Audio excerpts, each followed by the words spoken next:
Captain Jake Morrison stood on the bridge of the USS Liberty, watching the stars through the main view screen.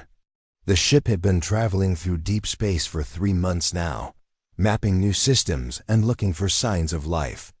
It was routine work, but Jake never got tired of seeing new worlds. "Captain, I'm picking up something strange on the long-range sensors," said Dr. Lisa Bennett from her science station. She was a smart woman who had joined the crew 2 years ago.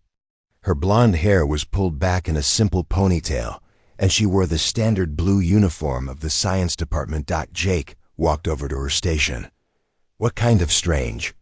Lisa pointed to her screen. "Energy readings unlike anything I've seen before. They're huge, sir. Whatever is making these readings must be massive." Commander Ryan Clark looked up from his tactical station. He was a tall man with dark hair and serious eyes. "Captain, I'm detecting multiple objects moving toward our position at incredible speed. They'll be here in less than 10 minutes.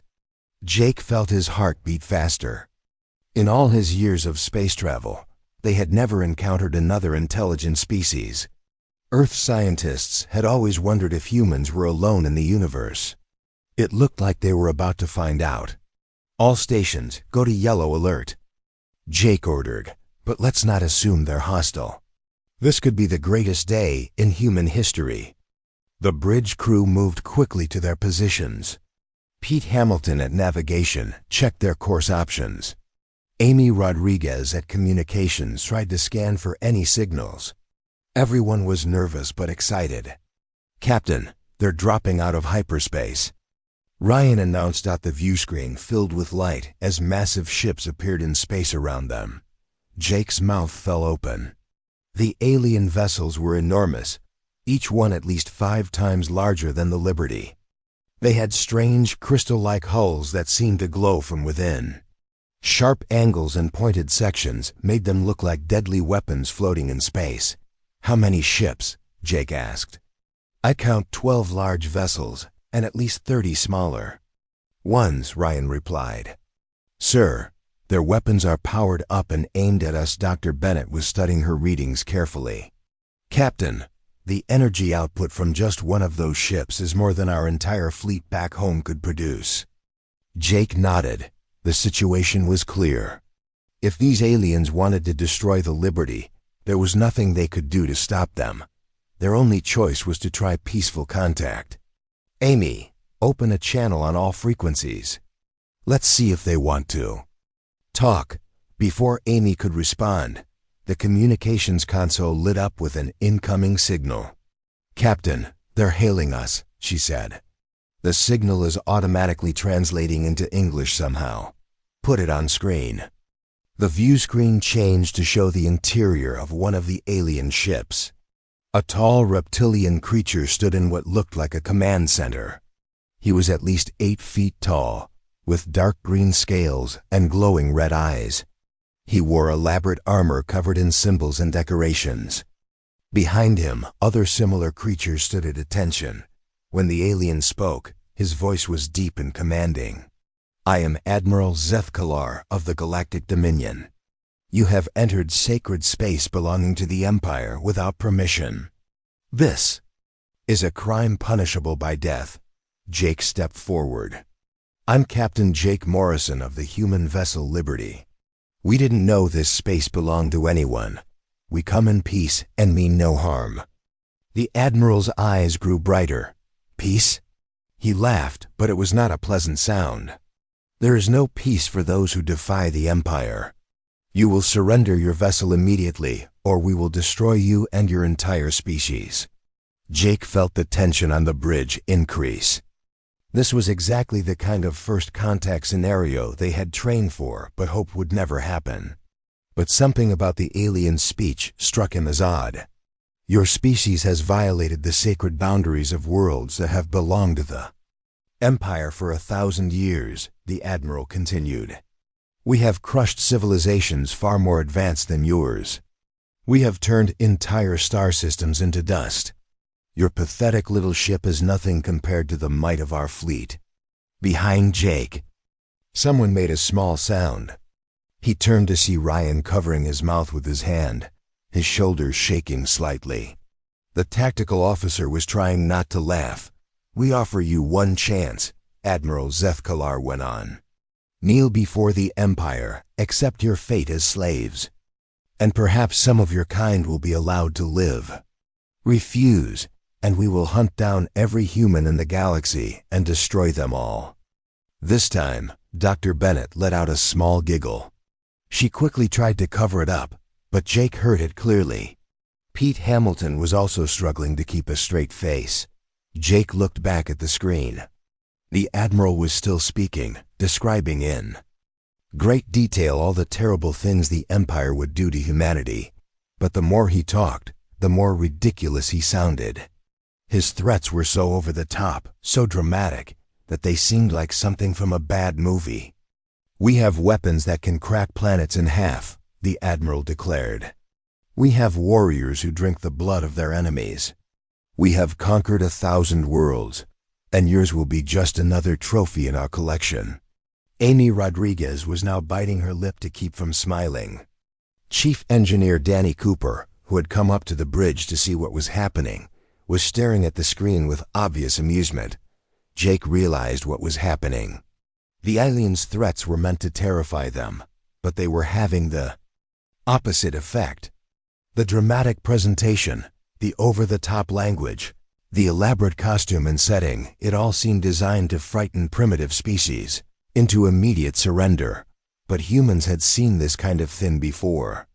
They had grown up watching science fiction movies with villains who made similar speeches. They had read books about evil empires that threatened to destroy everything. The Admiral's performance was almost comical in its predictability. "Captain," Ryan whispered, "is he serious?" Jake had to work hard to keep his own expression neutral. "I think he is." On the screen, Admiral Zethkalar was still talking. "We have executioners whose very names cause entire planets to tremble in fear. We have tortures that last for centuries. We have made examples of species that dared to resist us." Dr. Bennett couldn't help herself. She let out a small laugh, then quickly covered her mouth. But it was too late. The Admiral stopped speaking and stared at her through the screen. "Did someone just laugh?"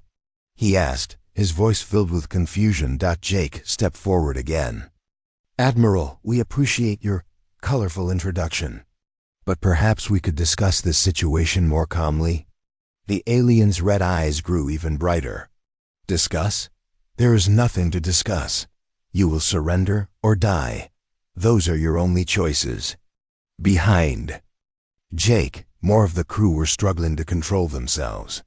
The alien's absolute certainty that his threats would work, combined with his apparent confusion when they didn't, was making the situation even more amusing. "We are the Galactic Dominion," the Admiral continued. "We rule the galaxy through strength and fear. All species bow before us or face complete destruction." Pete Hamilton finally lost control and let out a short laugh. Then Amy Rodriguez started giggling. Within seconds, half the bridge crew was struggling not to laugh out loud at the alien's dramatic presentation. Admiral Zethkalar stared at them in complete bewilderment. In his long career of conquest, this had never happened before.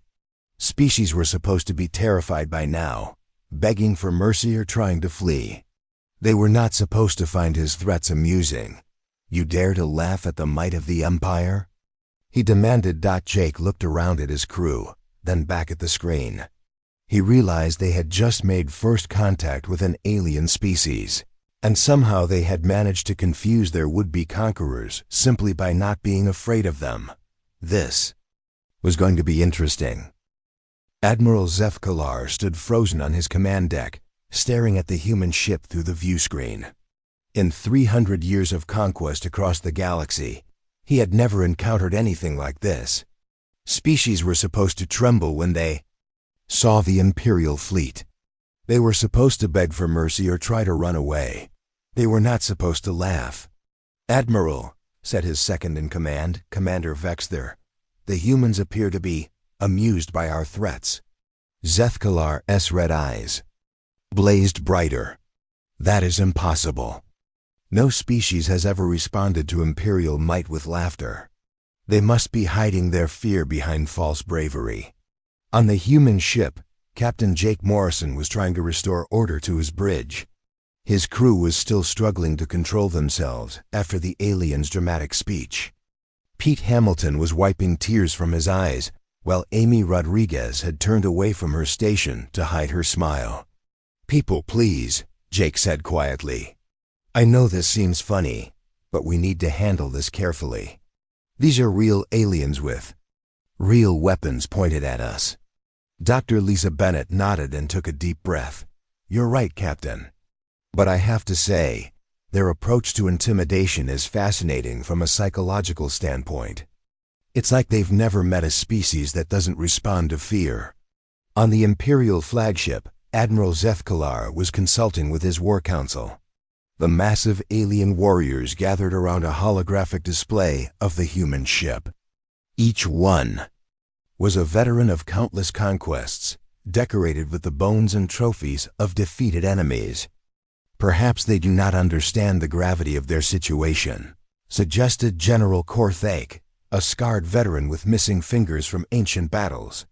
"We should demonstrate our power more clearly," Zethkalar nodded.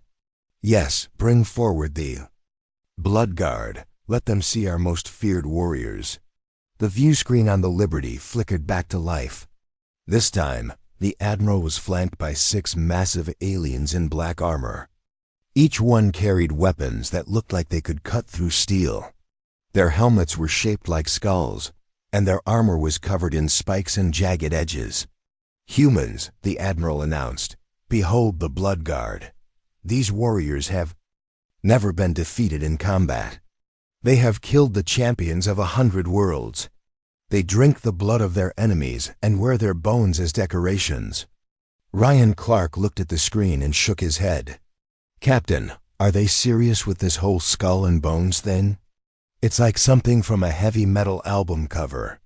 The Admiral continued his speech. "The Blood Guard have crushed the armies of the Stellar Republic. They have broken the will of the machine worlds. They have made the crystal beings weep tears of pure fear." Amy Rodriguez was taking notes on her tablet. "Sir, should I be recording this? His speech patterns are really interesting. He uses a lot of repetition and dramatic pauses." Dr. Bennett was studying the aliens on her scanner. "Captain, I'm reading their biological signs. Their heart rates are elevated and their body temperature is rising. I think they're getting frustrated that we're not reacting the way they expect." Jake realized she was right. The aliens seemed genuinely confused by the human response. Every escalation they tried only made the situation more amusing to his crew. "We have conquered the floating cities of Alpha Prime," the Admiral went on. "We have enslaved the mind readers of Beta 7. We have destroyed the great libraries of Gamma Station and used the books to fuel our victory fires." Pete Hamilton looked up from his navigation console. "Did he just say they burned books to celebrate? That's actually kind of sad." The Admiral's voice grew louder. "We have weapons that can boil the oceans of a planet. We have ships that can crack moons in half.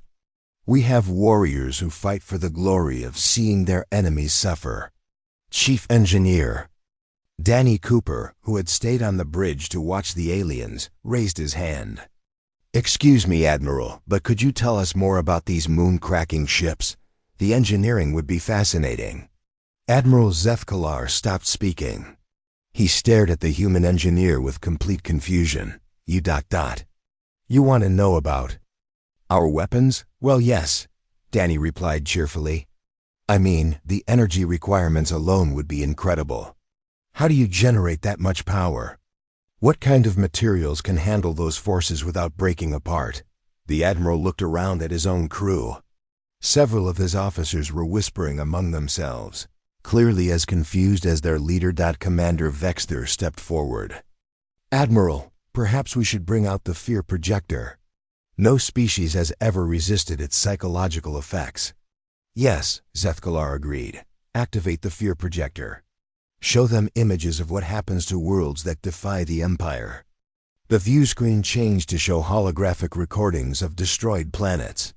Cities in flames, fleeing populations, massive explosions that lit up entire continents.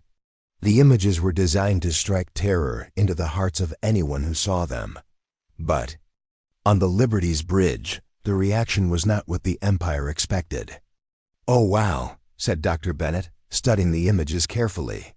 "The destruction patterns are actually quite systematic. They're not just randomly destroying things. There's a method to it." Amy Rodriguez was still taking notes. "The psychological warfare aspect is really sophisticated. They've clearly studied what frightens different species." Pete Hamilton pointed at one of the images. "That explosion pattern looks familiar. I think I saw something similar in that action movie we watched last week." Jake realized that his crew was treating this like an academic exercise rather than a threat to their lives. Their human perspective, shaped by decades of science fiction movies and books, made the aliens' threats seem familiar rather than terrifying. Admiral Zethkalar was growing desperate. He had shown them his most fearsome warriors, his most powerful weapons, and images of total destruction. Nothing was working. "Bring out Executioner Murgath," he ordered. "If the sight of our greatest killer does not frighten them, nothing will." A new figure appeared on the screen. This alien was different from the others. He was smaller but somehow more menacing. His body was covered in scars, and his eyes were completely black. He carried no weapons because his claws and teeth were weapons enough. "I am Murgath," the creature said in a voice like grinding metal. "I have killed 10,000 enemies with my bare hands. I have eaten the hearts of brave warriors and crushed the skulls of their children. I am death itself, and I come for you." There was silence on the Liberty's bridge for a moment. Then Ryan Clark spoke up. "Is it just me, or does he sound like he's trying way too hard to be scary?" That broke the dam. Several crew members started laughing again, despite Jake's efforts. To maintain discipline, Dr. Bennett wiped her eyes and looked at her readings. "Captain, I'm detecting massive stress hormones from the alien ship. Their entire crew is showing signs of extreme agitation." Jake looked at the screen where Admiral Zethkalar was conferring frantically with his officers. The mighty Imperial fleet that had conquered thousands of worlds was being defeated by something they had never encountered before, a species that refused to be intimidated. "Amy, open a channel," Jake said. "I think it's time we had a real conversation with our new neighbors." The Admiral looked back at them, his red eyes flickering with uncertainty. For the first time in his long career, he was facing an enemy he did not understand. And that, more than any weapon or warrior, truly frightened him. "Admiral," Jake said calmly, "thank you for the introduction to your culture. Now, would you like to learn about ours?" Captain Jake Morrison stood calmly on his bridge, looking at the confused alien admiral on the view screen. Admiral Zethkalar was clearly struggling to understand why his threats had not worked. The mighty Imperial fleet that had conquered thousands of worlds now facing something completely new. "Admiral," Jake said in a friendly voice, "I think we got off on the wrong foot here. How about you come aboard our ship? We can sit down and talk like civilized beings." Zethkalar's red eyes widened. You want me to come to your ship? This is not how first contact works. You are supposed to surrender or be destroyed." "Well, that sounds pretty boring," Jake replied with a smile. "Why don't we try something different? I'll show you around the Liberty, and you can tell me about your empire. Maybe we can work something out that benefits everyone." On the Imperial flagship, Commander Vexter leaned close to his admiral. "Sir, this could be a trap. No species has ever invited us aboard their ship before." "That is because they were all terrified of us," Zethkalar replied quietly. "These humans are different. They show no fear at all." He paused, thinking hard. Perhaps understanding them will help us defeat them. Jake could see the alien was considering his offer. I promise you safe passage, Admiral. You have my word as a ship's captain. After a long moment, Zethkalar nodded. Very well, human, I will come to your vessel. But if this is a trick, my fleet will turn your ship into space dust. Understood, Jake said. We'll prepare to receive you in our main shuttle bay. 20 minutes later, Admiral Zethkalar materialized in the Liberty shuttle bay, along with 4 of his guards. Jake was waiting for them with Dr. Bennett, Commander Clark, and Chief Engineer Danny Cooper. The humans wore their standard uniforms and carried no weapons. The Admiral looked around the shuttle bay with interest. Your technology is primitive compared to ours, but functional. We like to keep things simple, Jake replied. Sometimes the best solutions are the ones that work reliably rather than the ones that look impressive. Jake led the group out of the shuttle bay and into the ship's corridors. The Admiral walked carefully, his guards staying close behind him. They passed crew members going about their daily duties, and Jake noticed that the humans were curious about their visitors, but not afraid. This is our main corridor, Jake explained. It connects all the important sections of the ship. We have about 200 people aboard the Liberty. Only 200? Zethkalar asked. My flagship carries 10,000 warriors. Different approaches, Jake said with a shrug. We find smaller crews work better for exploration ships. Everyone knows everyone else, and we can make decisions quickly. They stopped at the ship's mess hall, where about 50 crew members were eating lunch. Jake opened the door and gestured for the Admiral to look inside. This is where we eat our meals and socialize, Jake explained. Food is important to humans. We think better when we're well fed. The Admiral stared at the scene. Humans were sitting together in small groups, talking and laughing. Some were playing card games. Others were reading books or working on tablets. It looked peaceful and relaxed. Where are your warriors? Zethkalar asked. Everyone here is trained for combat if necessary, Jake replied. But we're explorers first.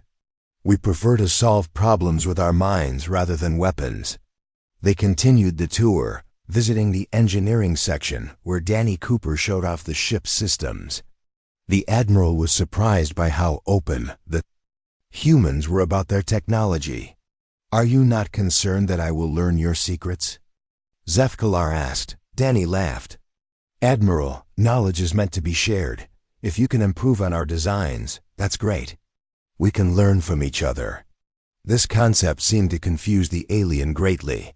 In the Empire, knowledge was power, and power was closely guarded. They visited the medical bay, where Dr. Curran Wright showed them human medical techniques. Then they went to the science labs, where Dr. Bennett explained their research into new worlds and life forms. We're always looking for new things to learn, Lisa explained. Every planet we visit teaches us something new about the universe. But why? Zethkalar asked. What do you gain from this knowledge? Understanding, Jake replied. The more we learn about the universe, the better we can live in it. Knowledge makes us stronger, not through weapons, but through wisdom. They ended up in Jake's ready room, a small office next to the bridge. Jake offered the Admiral a chair and poured 2 cups of coffee. What is this? Zethkalar asked, looking at the dark liquid suspiciously. Coffee, Jake said. It's a human drink. It helps us think clearly. He took a sip from his own cup. It's safe, I promise. The Admiral carefully tasted the coffee. His eyes widened slightly. This is ... unpleasant. Jake sat down across from him. Admiral, can I ask you something? How did your empire get started? Zethkalar set down his cup. The Dominion began 1,000 years ago when the first emperor united the core worlds through conquest. Since then, we have spread across the galaxy, bringing order to chaos. And how do you maintain control over so many worlds? Jake asked. Through fear, the Admiral replied proudly. All species know the power of the Empire. They obey because they are afraid of what happens to those who resist. Jake nodded thoughtfully. That must be exhausting. Always having to be the scary ones, always having to make threats. This observation caught Zethkalar off guard. Exhausting? We are powerful. We rule through strength. But has anyone ever tried to be your friend? Jake asked. I mean, really tried to work with you instead of just being afraid of you? The Admiral was quiet for a long moment. No, he finally admitted. All species either surrender immediately or fight until they are destroyed. There has never been friendship. Jake leaned forward. Admiral, can I share something with you about human history? Zethkalar nodded, genuinely curious now. Humans have been fighting wars for thousands of years, Jake began. We've had empires that ruled through fear, just like yours. But we learned something important. Empires built on fear always fall eventually. The people they rule never stop wanting to be free. But the Dominion has lasted for 1,000 years, Zethkalar protested. And how many rebellions have you had to crush in? That time? Jake asked quietly. The Admiral's expression changed. Many, he admitted. There are always those who resist. That's because fear only works for so long, Jake explained. Eventually, people get tired of being afraid. They find courage and they fight back. But cooperation, friendship, mutual benefit, those last forever. Dr. Bennett entered the room and set down a tablet. Captain, I've been analyzing the Admiral's biological readings. His stress levels have dropped significantly since he came aboard.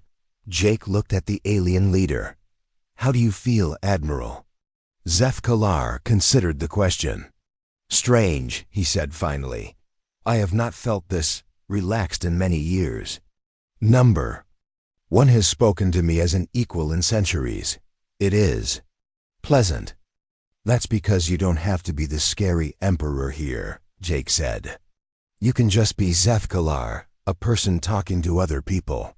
The Admiral looked around the small room. Your species is very different from any we have encountered. You show no fear, but also no aggression. You offer friendship to those who threaten you. It's called diplomacy, Jake replied. We've found it works better than threats most of the time. But what if diplomacy fails? Zethkalar asked. What if someone refuses to be reasonable? Jake's expression grew serious. Then we fight. But we fight to protect ourselves and others, not to conquer. There's a big difference. The Admiral sat back in his chair thinking. You said your empires based on fear always fall. What replaces them? Cooperation, Jake said simply. Groups of people working together because they want to, not because they have to.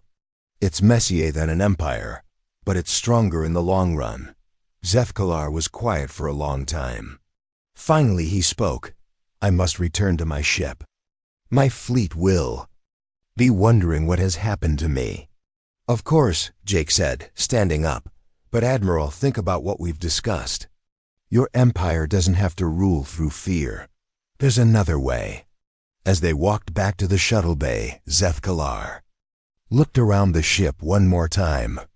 Humans nodded to him respectfully as they passed, but without fear. For the first time in his long life, he wondered what it would be like to be respected rather than feared. Captain Morrison, he said as they reached the shuttle bay. This has been educational. The offer stands, Admiral, Jake replied. Anytime you want to talk, we're here. As the alien leader prepared to return to his ship, he turned back one more time. What happens now? Jake smiled. Now we see if the galaxy is ready for something new. Admiral Zethkalar stood on his command deck, staring out at the human ship. 3 hours had passed since his visit to the Liberty, and he still felt confused by the experience. His officers were waiting for orders, but for the first time in his career, he was not sure what to do. Admiral, said Commander Vexter, the crew is asking when we will destroy the human vessel. They are confused by the delay. Zeth-Kalar turned to face his second-in-command. Tell me, Vexter and all. Our conquests, have we ever met a species like these humans? No, sir. They are unusual. Unusual, Zeth-Kalar repeated quietly. They invited me aboard their ship. They showed me their technology freely. They treated me like a guest, not an enemy. Perhaps it was a trick, Admiral. Humans might be more clever than they appear, but Zeth-Kalar shook his head. No, they were genuine. I could see it in their eyes, hear it in their voices. They truly wanted to be friends. Meanwhile, word of the strange encounter was spreading throughout the Imperial fleet. Ship-to-ship communications carried rumors about the humans who laughed at Imperial threats. The story grew with each telling, becoming more incredible with every transmission. On the outer edges of Imperial space, the story reached the conquered worlds. On the mining planet of Kepler-7, a group of enslaved workers huddled around a secret communication device. Is it true? Asked Mira, a young woman whose people had been conquered 50 years ago. Did someone really laugh at the Empire? That is what the message says, replied Elder Chun, an old man who remembered freedom. A species called humans met an Imperial fleet and were not afraid. The news spread like wildfire among the slave populations. For the first time in generations, people began to whisper about resistance. If the mighty Empire could be laughed at, maybe they were not as powerful as everyone believed. On the industrial world of Titan Prime, FACTORY workers stopped their machines to share the incredible story. On the agricultural world of Green Valley, farmers looked up at the sky and wondered if freedom might be possible again. Back on the Liberty, Captain Jake Morrison was meeting with his senior staff. They had been monitoring Imperial communications and noticed increased activity throughout their space. Captain, said Dr. Bennett, I'm detecting unusual communication patterns from Imperial ships across this sector. It looks like they're sending a lot of messages back and forth. Amy Rodriguez looked up from her communication station. Sir, I've been listening in on some of their transmissions. They're talking about us. The story of our first contact is spreading through their entire fleet. What are they saying? Jake asked. They seem confused about how to handle us, Amy replied. Some are calling for immediate attack. Others are asking for instructions from their home worlds. Commander Ryan Clark was studying tactical displays. Captain, I've been analyzing their fleet movements. They're powerful, but their tactics are very basic.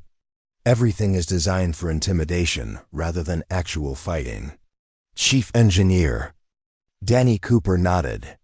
I noticed the same thing when I looked at their ship designs.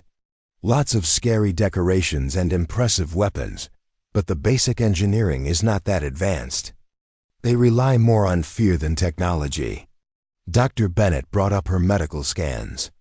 I've been studying the biological data from Admiral Zeth-Kalar's visit. Their species shows high stress levels almost constantly. I think living in a fear-based society affects them physically. Jake considered this information, so they're not as strong as they want everyone to believe. That's what it looks like, Ryan confirmed. Their whole system depends on other species being too afraid to fight back, but if that fear goes away, their entire empire could collapse, Jake finished. On the Imperial flagship, Admiral Zeth-Kalar was receiving urgent messages from across the galaxy. Reports were coming in of unusual activity on conquered worlds. Workers were being less obedient. Some were even asking questions about the humans who were not afraid of the Empire. Admiral, said Communications Officer Telmar, we are receiving priority messages from the Imperial Council. They are demanding to know why the human ship has not been destroyed. Zeth-Kalar read the message on his personal screen. The Council was angry and confused. They wanted immediate action against the humans to maintain Imperial prestige. Sir, Vexter said quietly, if we do not act soon, the Council will send another fleet to replace us. Admiral Morgak is already requesting permission to take command. Zeth-Kalar knew Admiral Morgak well. He was cruel and violent, even by Imperial standards. If Morgak took control, the humans would be destroyed without any chance for further discussion. Admiral, Telmar announced, we are receiving another transmission from the human ship. Put it through, Zeth-Kalar ordered. Captain Morrison appeared on the screen, but this time he was not alone. Behind him stood representatives from his crew, all looking calm and confident. Admiral Zeth-Kalar, Jake said, I hope you had time to think about our conversation. I wanted to share something with you and your people. What do you wish to share, human? Our history, Jake replied, and our vision for the future. The view screen changed to show images from Earth, cities full of people from different cultures, working together, spacecraft exploring new worlds, scientists sharing discoveries that benefited everyone. This is our home world, Jake explained. We have many different nations and peoples, but we learn to cooperate instead of trying to conquer each other. The images showed humans building together, learning together, growing together. It was unlike anything the Imperial forces had ever seen. We know what it is like to live in fear, Jake continued. We have had wars and empires of our own. But we discovered that working together makes us all stronger than fighting each other. Dr. Bennett stepped forward. We would like to offer this same opportunity to the galaxy. Not conquest, not slavery, but partnership. The transmission was being broadcast not just to the Admiral's ship, but throughout the Imperial fleet. Thousands of alien soldiers and officers were hearing about cooperation for the first time in their lives. We invite any world that wants freedom to join us, Jake said. Not as subjects, but as equals. Together, we can build something better than any empire. The message ended, but its impact was immediate. On ships throughout the fleet, crew members were talking quietly among themselves. Many had never heard such ideas before. On conquered worlds across the galaxy, hidden receivers picked up the human broadcast. The message spread from world to world, carrying hope to populations that had forgotten what freedom meant. Admiral Zeth-Kalar found himself facing an impossible situation. His own crew was looking at him with questions in their eyes. For the first time, they had heard an alternative to the only life they had ever known. Admiral, Vexler said carefully, what are your orders? Before Zeth-Kalar could answer, alarms began sounding throughout the ship. Communications Officer Telmar was receiving multiple urgent reports. Sir, we are getting reports of unrest on 17 different worlds. Slave populations are refusing to work. Some are openly discussing rebellion. More reports flooded in. On mining worlds, workers were leaving their posts. On factory planets, production was stopping. On agricultural worlds, farmers were hiding their crops instead of sending them to Imperial ships. This is impossible, Zeth-Kalar said. These worlds have been peaceful for decades. The human broadcast has reached them all, Telmar reported. They are spreading the message from world to world. General Korthak stepped forward. Admiral, we must act immediately. If this rebellion spreads, it could destabilize the entire sector. But even as he spoke, more reports arrived. The rebellion was not limited to one sector. It was spreading across the galaxy faster than Imperial ships could travel. Commander Vexler looked at the tactical display showing the locations of unrest. Sir, there are too many worlds involved. We do not have enough ships to stop all of them. Admiral Zeth-Kalar realized the truth. The Empire's greatest strength had become its greatest weakness. By ruling through fear, they had created a galaxy full of people who were ready to rebel the moment they found hope. Admiral, Telmar announced, we are receiving a priority transmission from the Imperial Council. Zeth-Kalar knew what the message would say. The Council would demand immediate action against the humans and the rebellious worlds. They would order him to restore fear through violence, But as he looked at the reports flooding in from across the galaxy, he understood that it was already too late. The humans had done something the Empire had never experienced before. They had given the galaxy hope that, and hope, Admiral Zethkalar was learning, was much more powerful than fear. Admiral Zethkalar stood in his command center watching reports flood in from across the galaxy. Rebellions had broken out on over 300 worlds in just 2 days. The Empire's carefully maintained control was falling apart faster than anyone had thought possible. "Admiral," Commander Vexter said urgently, "Imperial Command is demanding an immediate response. They want us to begin orbital bombardment of the rebellious worlds." Zethkalar looked at the list of planets in revolt. These were worlds that had been peaceful for generations, their populations broken by centuries of imperial rule. Now they were rising up because a single human ship had shown them that the Empire could be challenged. "Sir," Communications Officer Telmar reported, "we are receiving another priority transmission. This one is from the Imperial Council itself." The view screen activated to show 5 figures in elaborate robes. These were the rulers of the Galactic Empire, beings who had never been questioned or defied in their long lives. "Admiral Zethkalar," said the lead counselor, his voice cold with anger, "you have failed to deal with this human threat. The Empire is facing the largest rebellion in our history because of your weakness." "Honored counselors," Zethkalar began, "the situation is more complex than—" "Silence," the counselor interrupted. "You will destroy the human ship immediately. Then you will begin systematic destruction of all rebellious worlds. We must restore fear to the galaxy." "But counselors, destroying entire worlds will only create more rebels. Perhaps we should consider—" "You are relieved of command," the counselor announced. "Admiral Morgak is en route with a battle fleet. He will show the galaxy what happens to those who defy the Empire." The transmission ended, leaving Zethkalar staring at a blank screen. His officers looked at him with uncertainty. For many of them, he was the only commander they had ever served under. "What are your orders, sir?" Vexter asked quietly. Before Zethkalar could answer, another alarm sounded. Telmar was receiving an urgent communication. "Admiral, the human ship is hailing us again. Put them through." Captain Jake Morrison appeared on screen, but his expression was more serious than before. "Admiral, we've been monitoring Imperial communications. We know about the rebellions, and we know about Admiral Morgak." "Captain," Zethkalar said heavily, "I have been removed from command. Soon, a new fleet will arrive with orders to destroy your ship and bombardment the rebellious worlds." Jake nodded grimly. "We figured that might happen." "Admiral, I have a proposal for you." "I am no longer in a position to make agreements, Captain." "Maybe not officially," Jake replied, "but you still have a choice.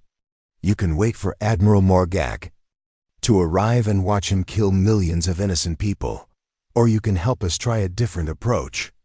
Zethkalar felt the eyes of his crew watching him.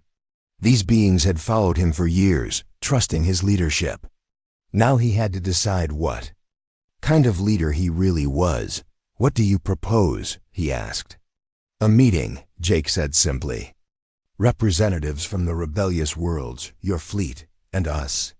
Let's see if we can find a solution that doesn't involve destroying entire planets." "The Council will never agree to such a meeting." "Then don't ask them," Jake replied. "Admiral, you've seen what cooperation can accomplish.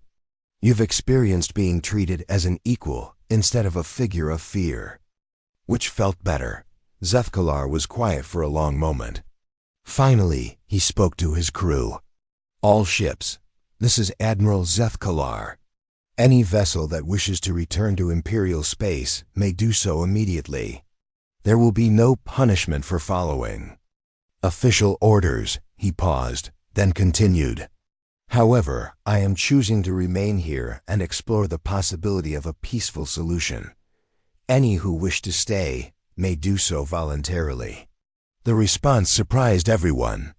Of the 42 ships in the Imperial fleet, only 7 requested permission to return to Imperial space.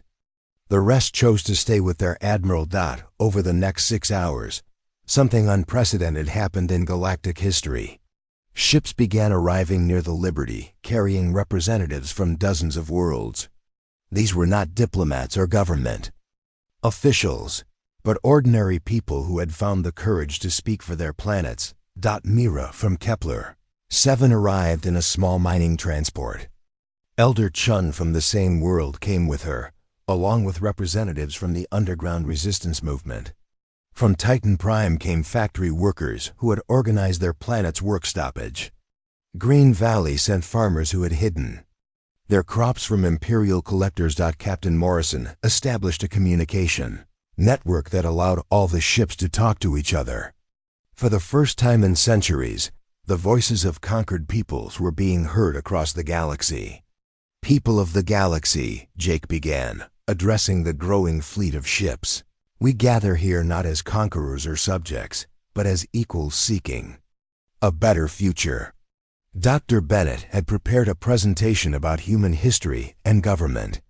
She explained concepts that were foreign to most of the galaxy: democracy, individual rights, cooperation between independent nations. On Earth, she said, we learned that the strongest societies are those where people choose to work together, not those where they are forced to obey. Chief Engineer Danny Cooper shared human technology freely, showing how different worlds could help each other instead of one ruling over the others. Commander Ryan Clark explained, defensive alliances where groups of worlds could protect each other without needing a central empire. But it was Admiral Zeth Kalar who provided the most important perspective. Standing before representatives of worlds his empire had conquered, he spoke honestly about what the imperial system had cost everyone. For 300 years, I have served an empire built on fear, he said. I believed this was the only way to maintain order across the galaxy. But I have learned something from these humans. Fear may control people, but it does not inspire them. It does not make them want to build, to create, to grow. He looked around at the faces watching him, beings from a dozen different species, who had lived under imperial rule. The empire made us all smaller than we could be, he continued. It made rulers into tyrants and subjects into slaves. But we can choose to be something different. The discussion continued for hours. Representatives shared stories of life under imperial rule and their hopes for freedom. Slowly, the outline of a new system began to emerge. It would not be an empire, but a federation of independent worlds. Each planet would govern itself according to its own culture and needs. They would cooperate on trade, defense, and exploration.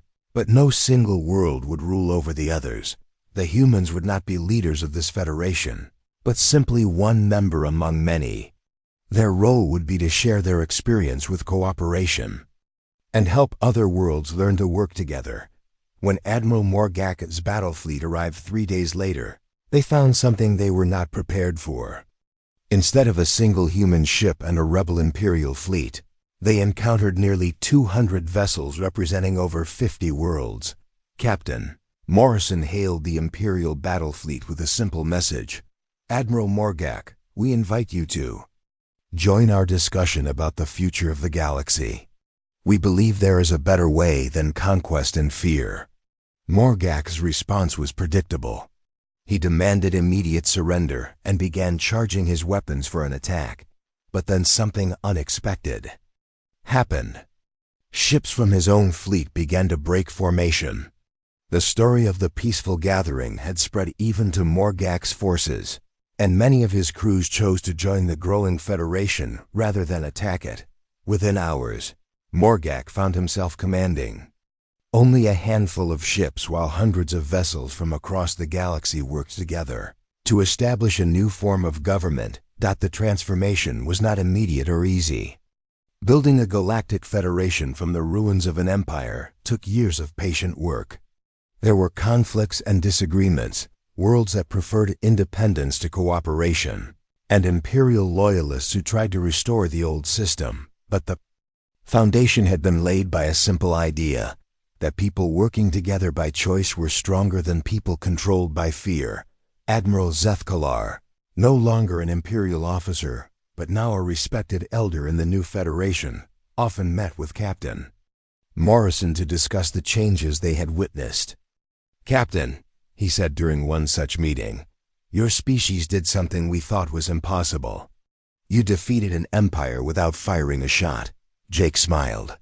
"We didn't defeat anything, Admiral. We just showed people that they had choices they didn't know about. And that," Zethkalar replied, "was the most powerful weapon of all." The galaxy had learned that sometimes the best response to threats was not fear or anger, but the quiet confidence that came from knowing there was always another way. And in the end, that knowledge had set them all free.